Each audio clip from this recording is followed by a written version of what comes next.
Muli, mga minamahal kong mga kapatid, at atin na namang pasalamatan ang Diyos sa oras na ito sa ating sama-samang pagpupuri at sa buong maghapon na kanyang pag-iingat po sa ating lahat. Marapat lang na ibalik natin ang buhay na iningatan, na pinagpala, na pinuspos ng biyaya, ng pasasalamat sa Kanya. Ang Diyos na sa atin ay lumikha, na nagmahal at nagbigay ng buhay. At higit sa lahat, ng kagalakan, ng kapayapaan, ng pag-ibig, buhay na walang hanggan. Kaya mga minamahal kong mga kapatid, sabihin mo na dyan sa katabi mo at sa mga kaibigan mo at sa mga kakilala mo, lalo na sa mahal mo sa buhay. Ay tayo ay magsama-sama makinig ng salita ng Diyos sapagkat ito lang ang tanging kailangan ng buhay ng Kristiyano. Wala ng pagkain na makapagbibigay kalakasan, kalusugan, at pag-asa, kagalingan, kundi ang salita lamang ng Diyos na ito ang inilaan para sa mga mananampalataya, para sa mga Kristiyano, para sa mga anak ng Diyos. Kaya sabihin mo sa katabi mo, God bless you and a Happy New You. Ayan, naglabasan na sila Ate Cherry, kasama natin. Sila Ate Marites Ramirez, sila Ate Mercy, sila Ate Angel Bora, si Sai, si Cheche. Kasama natin ang Pahardo family, ang Rakan family, si Nanay Glo. Yes, ang aga ni Mami ko. At si Sister Mary Ann, ang Swin family, Brother Lito. At kasama rin natin, nakikinig si Brother Marvin T. At gayon din ang mga kapatid natin sa Luwaan, Eastern Samar. Diyan, sa mga kapatid natin dyan, sa mga Bunyol family. Ang Gapol family.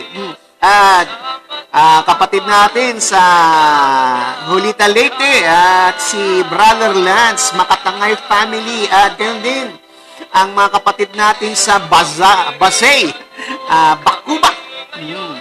Sa lugar po ng aking kapatid na si Brother Ruel. At yung mga kasama ko dyan dati na tinirahan ko, sila Tatay Polding, Nanay Vicky, sila Ate Cha. Magandang gabi po sa inyong lahat at makakasama rin natin at sila po ay nanonood ng replay. At loobin ng Diyos na ngayon ay malakas ang kanilang signal. At sa mga kapatid din natin, kapatid sa abroad, a blessed evening to all of you. At maaari, yung iba ay umaga o hapon. Sa kanila, katulad ni Pastor Dong, ay tanghali po, sumisingit po siya dahil break time niya po ngayon sa kanyang trabaho. Today is Monday, brothers and sisters in Christ, and we are blessed for another hour wherein we will receive the precious Word of God na ibinigay sa atin. The manna of life that comes from heaven. Yan. Kaya, mga minamahal kong kapatid, yandanan natin ang ating mga Bible. Sino pa ba? Ang mga kapatid nating Kangayo family. Sila Ate Joanna, si Janel po ito, ang aking apong maganda. At gayon din, ang kapatid natin sila Kuya Nonoy at sila Ate Ning, sila Ate Marisa, ang mga Bergal family po dyan, ang mga Lebrilla at mga Espinosa sa lugar ng Dapitan. At yung mga kapatid natin sa Batangas, ang mga Aliswag family. At mga kapatid natin sa abroad, sila Sister Joanna Rumakin, sila Ate Celeste Moreno, Buena Villa, ang mga Liaban family, si Jason, yung mga nasa abroad, kapatid. Diyan po sa Davao, ang mga kapatid natin Tolentino. ang kapatid nating mga Sanchez, ang mga kapatid nating mga nakakasama ko, Sister Tess Paes, sila Ate Bergie Tolentino, ang aking angel, nanay dyan sa si Sister Sean, Saniel, ang Saniel family, ang magkakapatid po yan, sila Ate Bergie at si Ate Sean, ang mga nag-alaga sa aking mission dyan sa Davao. At makakasama rin po natin. Kaya mga minamahal ko mga kapatid, yan, tayo po ay sama-sama na manalangin sa Panginoon.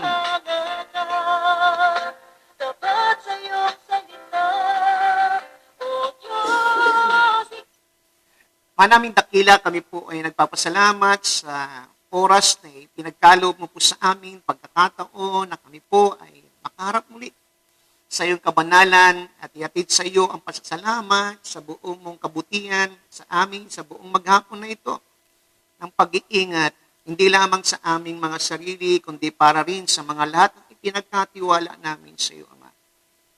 Maraming salamat sa mga biyaya at pagpapala na tinanggap namin at mga kabutihan mo na ginawa sa amin at gagawin mo pa. Maraming salamat din, Ama, na ikaw rin po ang patuloy na naglilinis, nagpapabanal sa bawat isa, ang aming mga isipan, ang aming mga gawat mga kilos, banalin mo po ito, Ama, at marapatin mo po na ang aming mga puso ay maging malinis na pagsisidlan ng iyong banal na salita, at ang aming mga isipan ay magkaroon ng pangunawa at kaliwanagan na dala ng iyong katotohanan, ang iyong ebanghelyo.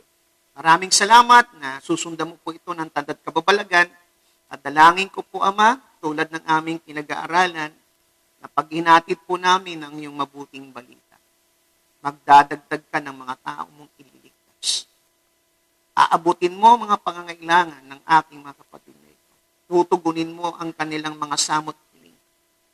Katatagpuin mo ang kanilang mga panghihina ng kalakasan.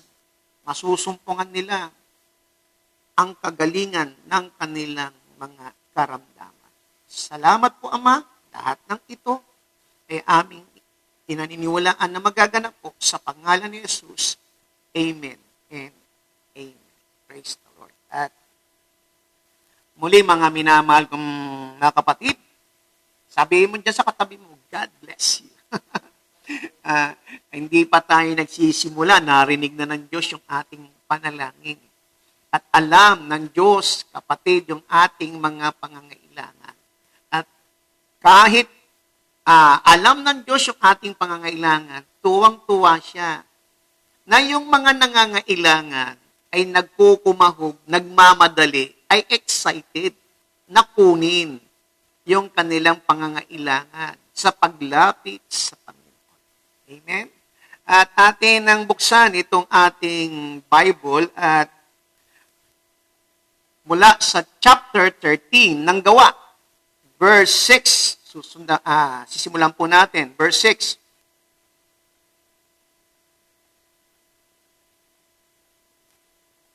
Acts chapter 13, verse 6 up to 13. Nang kanilang mapunta na ang buong pulo hanggang sa Paphos, nakatagpo sila ng isang salamangkero, isang bulaang propetang Hudyo na ang pangalan ay Bar Jesus. Kasama niya ang proconsul na si Sergio Paulo na isang lalaking matalino. Kanyang ipinatawag sina Bernabe at Saulo at nais na mapakinggan ang salita ng Diyos. Ngunit si Elimas na salamangkero, sapagkat yun ang kahulugan ng kanyang pangalan, ay humadlang sa kanila na pinagsisikapang ilayo sa pananampalataya ang proconsul. Subalit si Saulo, na tinatawag din Pablo, na puspos ng Espiritu Santo, ay tumitig sa kanya ng mabuti. At sinabi niya, ikaw na anak ng Diablo at kaaway ng lahat ng katuwiran, punong-puno ng lahat ng pandaraya at panlilinglang. Hindi ka ba titigil sa pagbaluktot sa matutuwid na daan ng Panginoon? At ngayon, laban sa iyo ang kamay ng Panginoon. Mabubulag ka't hindi mo makikita ang araw ng ilang panahon. May ulap at kadiliman na agad nahulog sa kanya at siya'y lumibot na humahanap nang sa kanya'y aatay sa kamay. Nang makita ng proconsul ang nangyari, siya'y naniwala sapagkat namangha sa turo ng Panginoon. Purihin natin ang pagkabasa ng kanyang salita. At ito pong ating paksa ngayon, kapatid, ay tungkol po ito na ang ating pamagat ay strategy, pero ang paksa po natin, the gospel, ang ebanghelyo, ay laging magtatagumpay po laban kay Satanas at sa kanyang mga bulaang propeta. At mga minamahal kong mga kapatid, kahit kailanman pag linalabas natin o ipinangangaral natin o humahayo tayo para ibahagi ang mabuting balita, saan man ito, kailanman ito, magagawa o gagawin ng Diyos ang layunin niya. Pag hinahatid natin ang mabuting balita, yung layunin ng Diyos, gagawin niya ito. At dahil ito ay pinangangaral po sa sanglibutan, sa mundo ng makasalanan, ay humaharap ito sa mga oposisyon. Oposisyon, pagsasalungat sa mabuting balita. At pagdating nga nila Barnabas at ni Saulo sa isla po ng Cyprus, at ating tinalakay kahapon na every time na ang mabuting balita idadalin mo kahit sa ibang lugar, ang banal na Espiritu, ang Diyos, ay nagtanim na ng mga tao. Sa pupuntahan mo, na paghahatidan mo ng mabuting balita, ay meron ng mga taong itinanim ang banal na Espiritu Santo upang tumugon, makinig ng mabuting balita. At tulad nga po nito, isa si seryo po sa mga inihandana ng banal na Espiritu Santo, isang taong matalino, kapatid, a man of intelligence, sabi ng binasa natin. At itong taong ito, kapatid, ay inayos na ng banal na Espiritu at siya po ay nagpatawag dito kanila Barnabas at Saul at hiniling niya na sabihin ang salita ng katotohanan. Si Sergio po ay governor ng buong isla ng Cyprus. At pag yung tawag sa kanya dito ay proconsul, isang gobernador na siya ang may control sa buong isla ng Cyprus at ito ay itinalaga ng Senado ng Roma.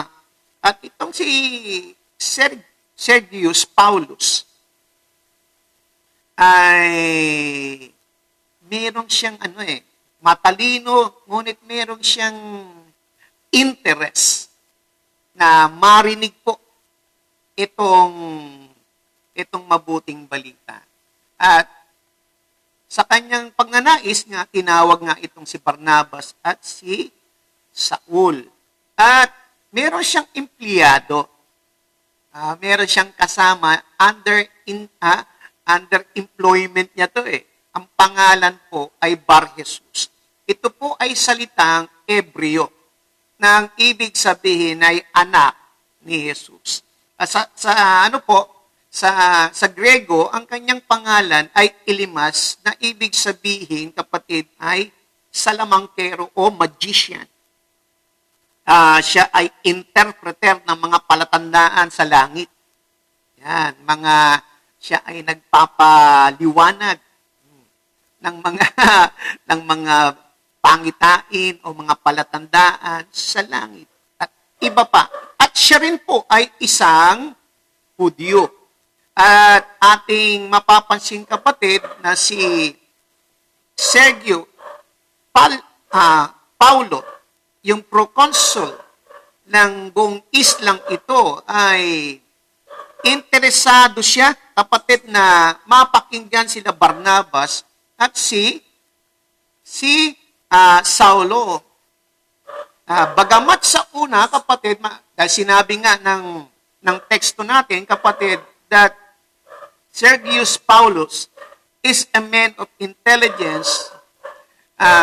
In this point of time, his interest was merely academic. Gusto niya lang magkaroon ng karunungan. Subalit, ang maganda dito, kapatid, meron siyang interest na makinig.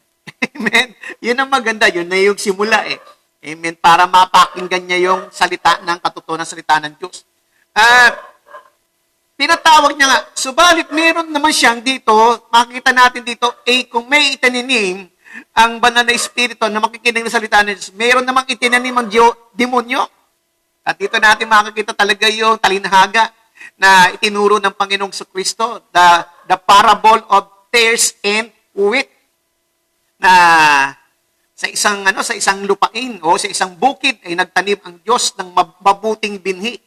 Ngunit meron pagkatapos magtanim ng Diyos ng mabuting binhi, nagsingit naman itong demonyo ng masamang binhi. At ito nga po, ay itong si Bar-Jesus na ibig sabihin po sa Hebrew ay anak ni Jesus o son of Jesus. Sa kulturang Hudyo, mga minamahal kong mga kapatid, na kung tatawagin mo ang iyong sarili na anak ng isang tao, ay iyong itinatalaga o itinuturing ang iyong sarili na tagasunod ito ng kanyang piniling pangalan na ilagay sa kanyang pangalan. Katulad nitong si Elimas, na ang kanyang ginawang pangalan ay Bar-Jesus, na ibig sabihin ay anak ni Jesus. Sa Grego naman, ang kanyang pangalan ay Elemas, meaning magician o salamang hero. At itong pangalan niyang itong Bar-Jesus, sa makatuwid, kapatid, nang tinawag ng taong ito ang kanyang sarili na Bar-Jesus, inaangkin niya na siya ay tagasunod ni Jesus. Ngunit, kapatid, tamang-tama para sa ating lengguwahe o sa English, kapatid, yung meaning ng Bar-Jesus, yung kanyang ginagawa, bagamat sinasabi niya na siya ay tagasunod ni Kristo, ni Jesus, ay ang kanyang ginagawa ay salungat sa itinuturo ni Jesus. Pagsasalin ng English yung kapatid, Bar-Jesus, ibig sabihin ay bang mong tanggapin. Bar means, iwalag o itsapuera mo. Sa English, ang salin ng Tagalog dito, itsapuera mo, itiwalag mo, tanggalin mo. Yun ang, pag ganun ang ginagawa niya, tamang-tama yung pangalan. Hindi ito tumutugma sa pagiging anak ni Jesus. Sa madaling salita, kapatid, etong si Bar-Jesus, itong salamangkerong ito, siyang una sa maraming listahan ng mga Kristiyanong kulto na ginagamit ang pangalan ni Jesus at ginagamit ang Kristyanismo na kanilang maskara para sa di-Kristiyanong doktrina na kanilang itinuturo. Ito yung mga tinatawag natin sa panahon natin, marami ito Maraming pseudo-Christian cult. And ang ating laging binibigyan na halimbawa na kilalang-kilala sa lugar natin o sa ibang lugar, kapatid, itong Mormonism at itong Jehovah's Witness. Ginagamit nila ang pangalang Jesus, ginagamit nila ang pangalang Kristyanismo sa kanilang di Kristiyano or unchristian doctrine. At bagamat sasabihin mo yung mukha nila, may pangalang Jesus, may sinasabi silang Jesus. Ngunit kapatid, they teach what opposed to the teaching of Christ. Their doctrines are unchristian-like, hindi Kristiyano. At ganito yung ginagawa ng lalaking ito na si Bar Jesus, na isang salamangkero, na isang Hudyo. Hudyo po siya, Hudyong salamangkero.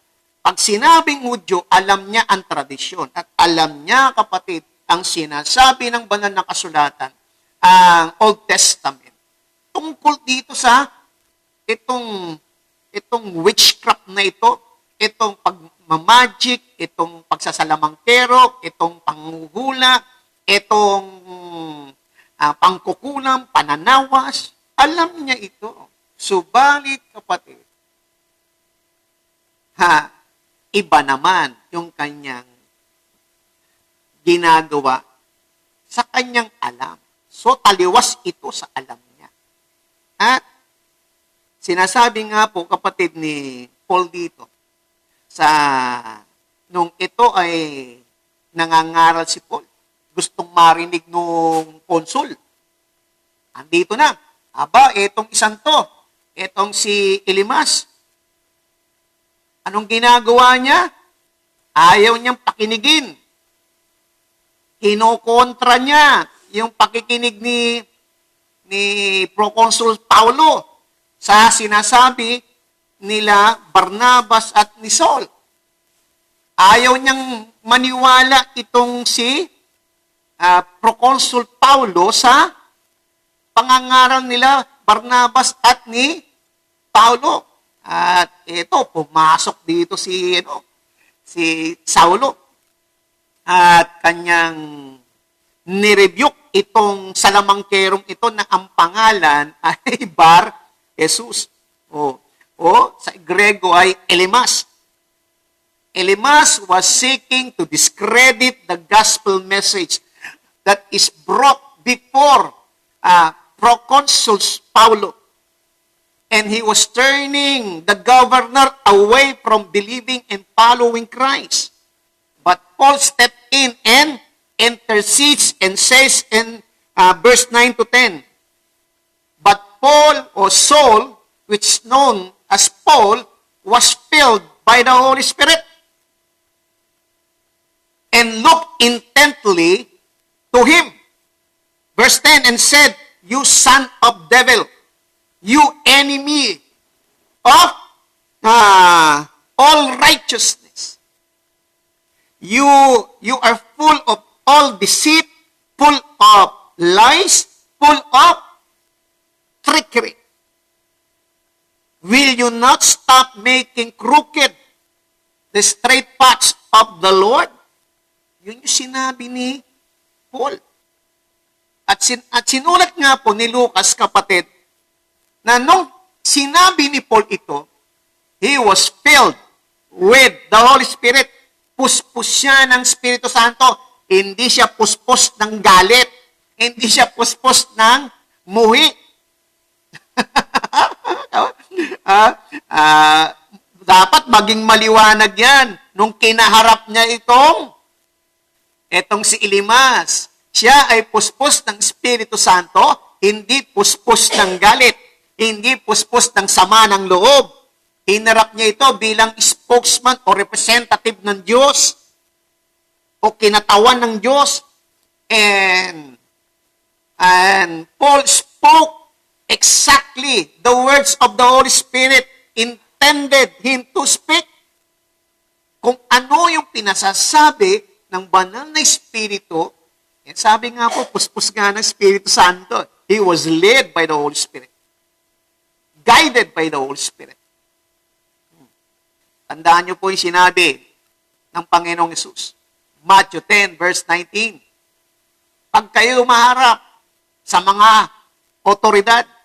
Huwag kayong matakot sapagkat bibigyan kayo ng mga salita sa inyong mga bibig upang inyong ipahayag ang katotohanan. At ito nga, he was filled with the Holy Spirit and he spoke exactly what the Holy Spirit intended for him to speak. At ito nga, kapatid, sabi niya, ikaw Kaya yung pagsasalamangkero, yung mga magic, yung pangula, sabi ni Pablo, yung pagmamagic mo, yung panguhula mo, puno ng kasinungalingan, puno ng pandaraya, puno ng panglilinglang. Binabaluktot mo ang tuwid na daan ng Panginoon. Sabi ni Pablo. At alam nyo ba, mga minamahal kong kapatid, this occult practicing magician na ito was evil in every way. Sabi ni Pablo, you're perverting righteousness. Binabaluktot mo So, after saying that, nag-pronounce ng judgment ng Diyos si Paul kay Elimas na kaaway ng krus. Alam niyo ba na kung gaano kadali napalaya ng anghel si Pedro sa kulungan? Ganon ding kabilis, ganon ding kadali na pinabaksak ni Pablo, na puspos ng Espiritu Santo. Itong salamangkero na nagpapanggap na Hudyo, na taga-sunod ni Kristo, na salamangkero, Hudyo na salamangkero, bumaksak agad yung hatol sa kanya. Kapatid, kung gaano kabilis ng pagkahiya ni Herodes nung nakatakas si Apostol Pedro, tingnan niyang mabuti ang kalunos-lunos. How pathetic it is, kapatid, for a powerful magician who falls on darkness that he could not see things or his surroundings. Napakadilim ng kanyang paningin. Kalunos-lunos. Ang nangyari dito na tinatawag, makita mo isang taong makapangyarihan, tapos hindi makakita,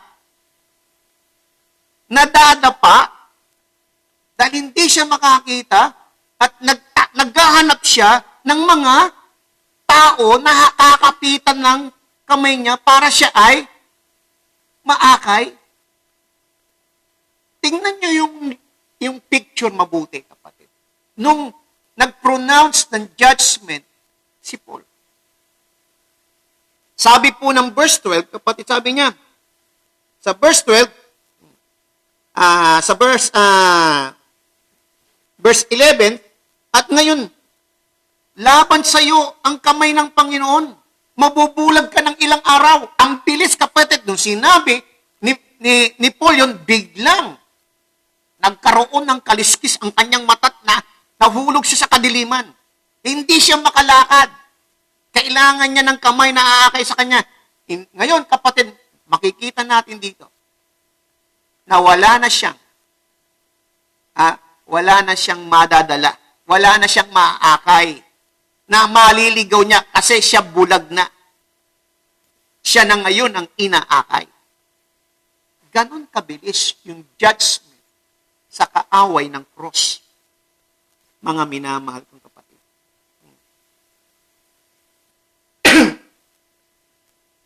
Nang marinig ni Governor o na Proconsul Paulo ang mensahe at makita ang kapangyarihan ng Diyos, nanalig siya, kapatid. yung judgment ng Diyos na bumaksak kay Elimas. Ito ang nagpatulala, nagpagitla sa gobernador at nanalig siya sa mensahe ng Ebanghelyo na dala-dala nila Barnabas at nila ni Paul. Tandaan po natin, kapatid, si Governor Paulo ay ngayon ay naniwala siya sa mensahe. Ngayon, nung narinig niya ito at nakita niyang kapangyarihan, naniwala siya sa mensahe. Dati, kapatid, siya ay sinasabihan na huwag maniwala. Pakinggan niyo mabuti ito. Sinasabihan siya nung empleyado niya na si Elimas, na magician, na Hudyo, false prophet po ito, nagpapanggap na anak ni Jesus, pero ayaw niyang maging mananampalataya itong si Governor Paulo. Nagbibigay siya ng mga salita na gusto niyang paniwalaan ni gobernador, kaya ayaw niya na mapakinggan ni gobernador yung sasabihin naman na salita ng katotohanan ni Barnabas at ni Saul.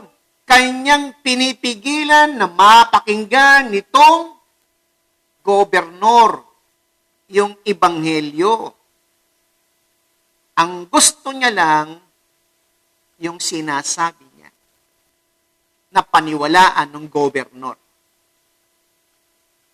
Dito mo makikita ngayon, nung narinig ng gobernador ang mabuting balita, ang salita ng katotohanan, ang salita ng Panginoong Jesucristo, yung narinig niya na tinuturo ni Elimas, nalimas, nawala, natakpan, na-overcome ng katotohanan. At mga minamahal kong mga kapatid, yung tema po ng tekstong ito, na ang ebanghelyo na ipinangangaral ng mga isinugo, ng mga tinawag at sinugo, ay laging magtatagumpay po laban sa gawa ni Satanas at ng kanyang mga bulaang propeta. Tandaan po natin yan. Mga minamahal ko, beloved, do not trust everyone who tells you what to believe. Huwag mong pagtitiwalaan ng sino man nagsasabi sa iyo na ito yung paniwalaan mo. Always, I say again, always use the Word of God bilang isang litmus test o isang subukan ng iyong batayan ng katotohanan. Pag may narinig ka ng mga opinion o mga idea na nag-oppose sa salita ng Diyos, buksan mo ang Bible. Kaya po kapatid, lagi niyong naririnig sa akin sa pangangaral ng salita ng Diyos na buksan ninyo ang inyong Bible. Marami ang nadadaya, kapatid, na paniwalaan nila ang isang bagay na hindi naman nila binubuksan o hindi nila naman pinagbabatayan ang salita ng katotohanan, ang banal na kasulatan, ang Holy Bible. At ito ang tinuturo sa atin. Always go to the Word of God at ito ang gawin mong subukan ng lahat ng iyong narinig. Huwag na lang basta-basta makikinig katulad nitong si Elimas. Makapangyarihan to. Gumagawa ito ng mga palatandaan, ng mga peking himala. May magic nga po eh. Pag sinabing magic, ilusyon. Walang katotohanan. Pag sinabing salamangkero, ito ay pandemonyo. Panghuhula, pandemonyo. Pandemic ang dulot nito, kapatid. Kaya marami, kapatid, spiritually, dahil sa ganito, na gawain nitong si Elimas. Maraming mga Kristiyano nasa ilalim ng Kristyanismo ay nasa pandemya. Pandemya ng kasinungalingan. Pandemya ng panlilinglang. Pandaraya ng maling katuruan na nagdi-disguise, ginagamit ang pangalan ni Jesus, ginagamit ang pangalang Kristyanismo, pero ang kanilang mga turo ay hindi Kristiyanong mga katuruan. And Christian doctrine. At always remember, pag gagawin mo ito, God's Word will always triumph over the works of Satan and his false prophet. Ang salita ng Diyos, laging mananaig ito sa kadiliman. Ang salita ng Diyos ay magbubukas sa isipan ng isang taong na didimlan. Ang salita ng Diyos ay mag-aalis ng mga piring sa mga mata ng mga bulag na hindi makita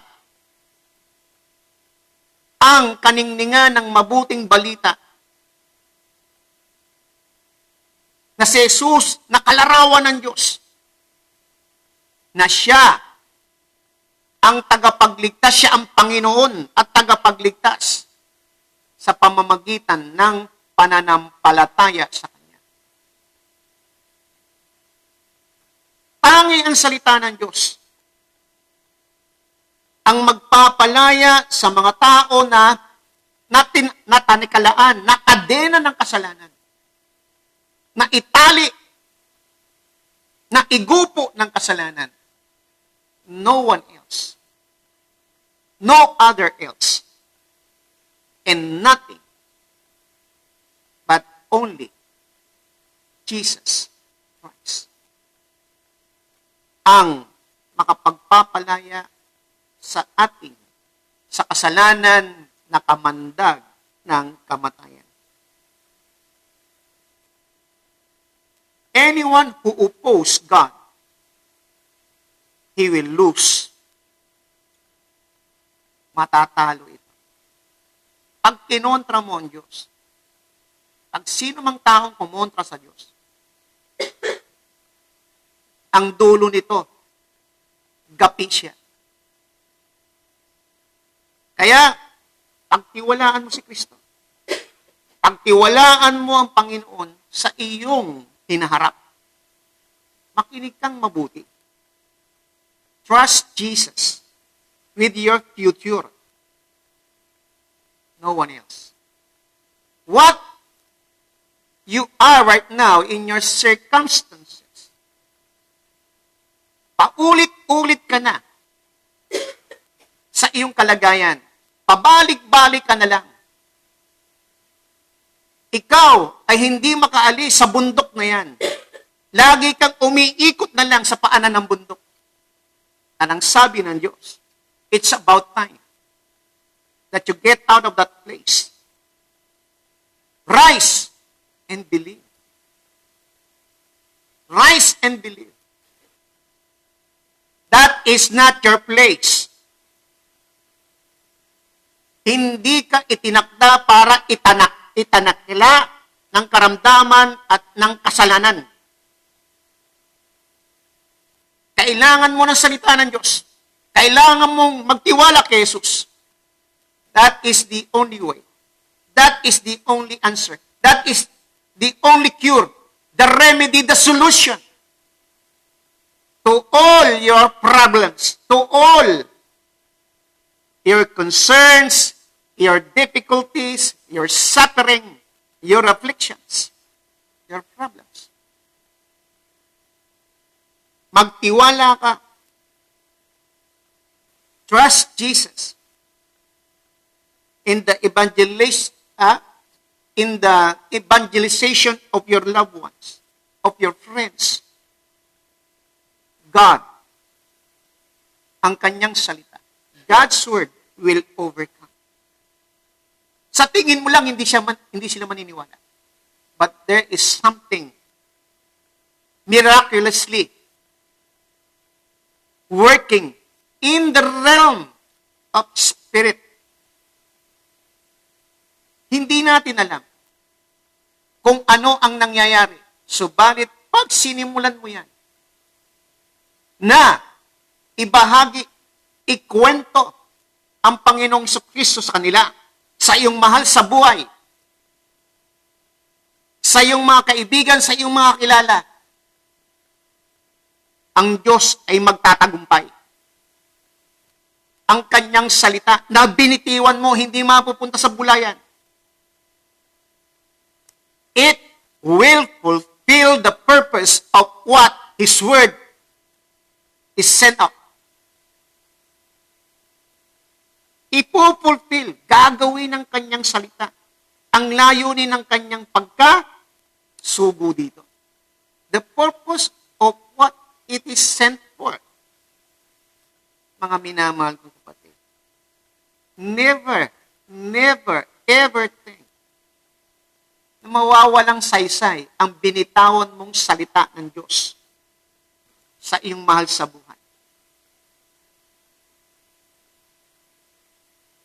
Huwag mong iisipin na ito ay walang bisa. Ating nakita sa pamamagitan ng salita ng Diyos. At ito ay naganap at ipinakita sa atin ng Banal na Espiritu sa buhay ni Barnabas at ni Saul na itinala ng maayos ng historian na si Lucas sa Ebanghelyo po.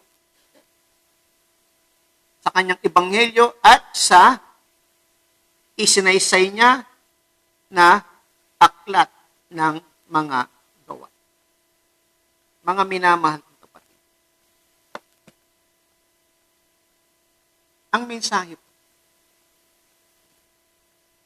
the gospel that is preached by the one who is called. Pag sinabing tinawag, kapatid, ikaw yun. Lahat ng naligtas, lahat ng mananampalataya, tinawag yan bilang lingkod ng Diyos. Sapagkat sila ang may karapatan na magkwento, magpatotoo, sapagkat sila ay nakaranas nito. And they are sent by God to preach the gospel. Yung mabuting balita na ipinangaral ng tinawag at sinugo ng Diyos. Ito ay magtatagumpay laban kay Satanas at sa kanyang mga bulaang propeta. Huwag mo sayangin yung oras mo ngayon. Kwento mo si Jesus. Sa loob ng bahay mo, sa mga mahal mo sa buhay, malayo man yan, maaabot mo rin yan dahil merong teknolohiya. Itong cellphone na ito, magagamit mo yan, mga computer, maaabot mo sila, isi-share mo yan. Hindi mo malalaman na ang Diyos ay kumilos pag hindi mo ito sinimulan.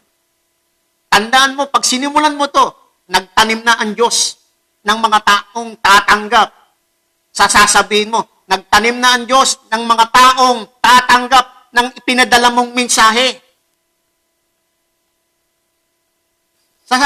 Sa Facebook, may inanda na ang Diyos. Maaring hindi mo makikita, pero darating ang panahon, magpapatututot, ipaparinig sa iyo ng Diyos. Ito pala yung pinadalan mo. Ito pala yung kinilusan ng Diyos. Ito pala ang mga taong pinadalan ko na hindi ko alam, binago ng Diyos, linigtas ng Diyos. There is something miraculous that is happening in the spiritual realm. Once the gospel is preached, once the gospel is sent forth, amen. Let us pray. Father, I pray for the courage na ibuhos mo sa aking mga kapatid. I pray, Father, give them the desire to will and to act your work according to your pleasure. As you have said, you have given us the spirit not of fear, but of power, of love, and a sound mind. Na kami ay magkaroon ng tapang. Ang aking mga kapatid nito ay magkaroon ng lakas ng loob. Tapang. Na ikwento ka, Panginoong Jesus. Lalong-lalo na sa kanilang mahal sa kanilang mga kaibigan, sa ibang tao.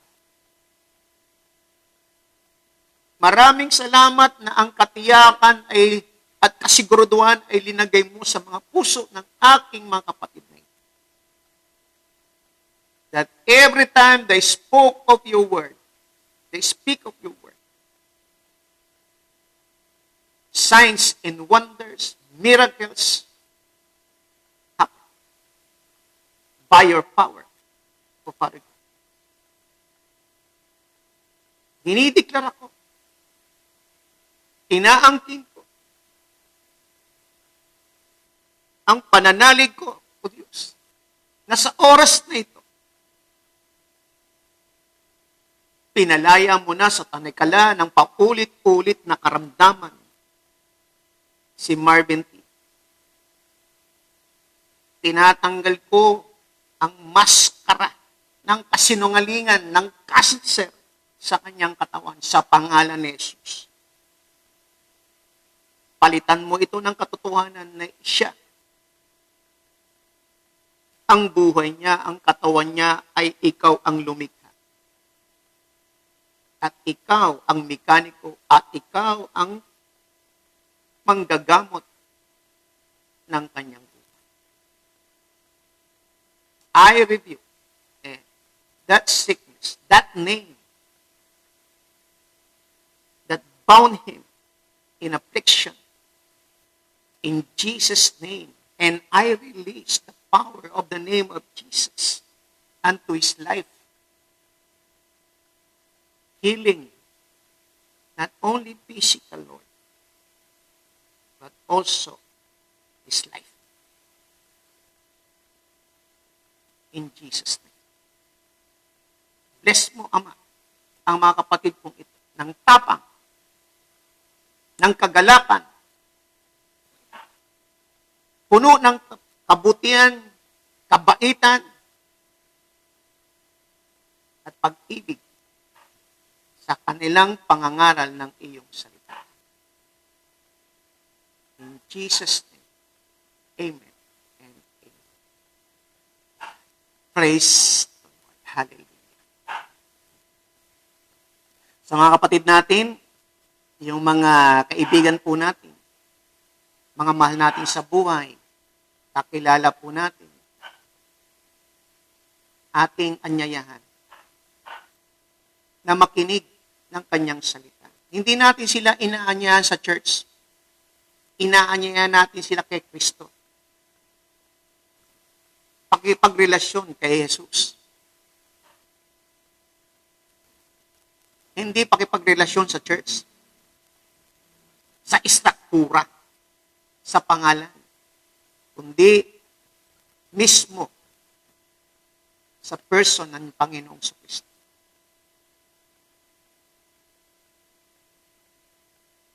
Dalhin niyo po sila kay Kristo, kay Jesus.